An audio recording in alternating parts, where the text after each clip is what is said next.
నిర్మలమ్మ బడ్జెట్తో కార్పొరేటర్లకే లాభం ఉంటుందంటున్నారు విశాఖ ప్రజలు. ఏపీలో కూటమి ప్రభుత్వం అధికారంలో ఉండటంతో పెద్ద ఎత్తున వరాలు ప్రకటిస్తారని టాక్ కూడా వినిపిస్తుంది. మోర్ డీటెయిల్స్ మా ప్రతినిధి నాయుడు అందిస్తారు.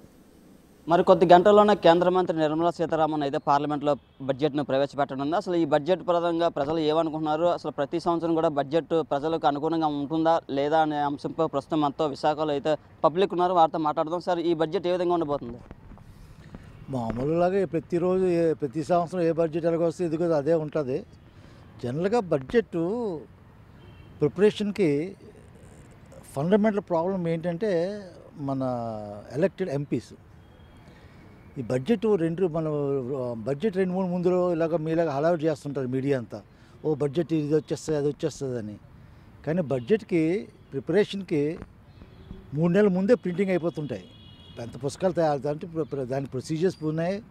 వీళ్ళు ఎంపీలు వెళ్ళి రిక్వెస్ట్ చేయాలి, మా స్టేట్కి ఇది కావాలి, మాకు ఇది కావాలంటే అప్పుడు దాన్ని ఫైనాన్స్ డిపార్ట్మెంట్కి వెళ్ళి వాళ్ళతో శాంక్షన్ చేయించుకొని అప్పుడు మీకు బడ్జెట్లో కుదుస్తారు.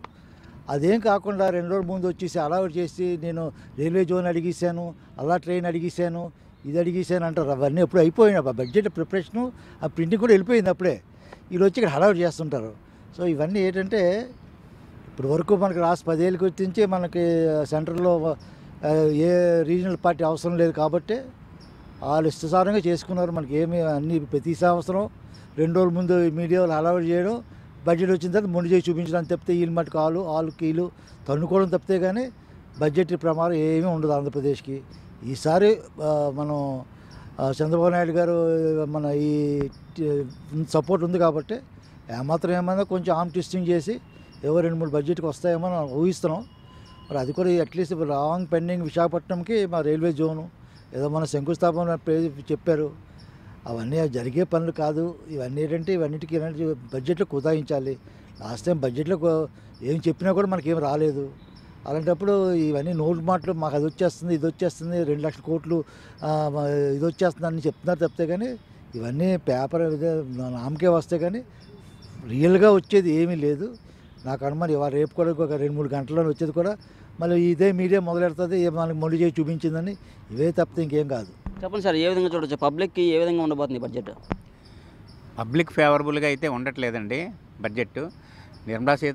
నిన్న మన గౌరవనీయులైన రాష్ట్రపతి గారు మాట్లాడుతూ మన పోలవరం గురించి ప్రస్తావించారు. చాలా ధన్యవాదాలు.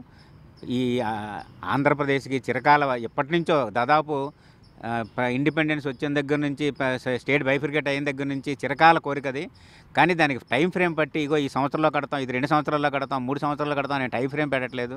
ఏదో ఇస్తున్నాం అంటున్నారు, వచ్చింది అంటున్నారు. కానీ దానికేమి కనీసం ఇప్పటికైనా ఈ చంద్రబాబు నాయుడు గారి పీరియడ్ ఈ ఎలక్షన్ 29 ఎలక్షన్ వచ్చి లోపైన అది కంప్లీట్ చేస్తే ఆంధ్ర ప్రజలు ఎంతో రుణపడి ఉంటారు. అటు మోడీకి కానీ ఇటు పవన్ కళ్యాణ్ కానీ చంద్రబాబు నాయుడు కానీ దాని మీద దృష్టి పెట్టాలి. తర్వాత ఈ బడ్జెట్లు ఈ మధ్య మన విశాఖ ఉక్కు ఆంధ్రుల హక్కు అని నినాదంతో ఎప్పుడు మనం తెచ్చుకున్న ఉక్కు ఫ్యాక్టరీ ప్రైవేటైజేషన్ అన్నారు. కానీ ఏదో మోడీ గారికి చంద్రబాబు నాయుడు గారికి పవన్ కళ్యాణ్ గారికి ధన్యవాదాలు, ఎందుకంటే అది ప్రైవేట్ అవ్వదు అని హామీ ఇస్తున్నారు. కానీ దాన్ని క్లియర్గా ఈ బడ్జెట్లో చెప్పి అసలు వాళ్ళకి జీతాలు ఎలాగొస్తాయి, ఇప్పుడు ఇచ్చిన అప్పు దేనికోసం ఇచ్చారో అని క్లియర్గా ఇస్తే అందరూ సంతోషిస్తారు.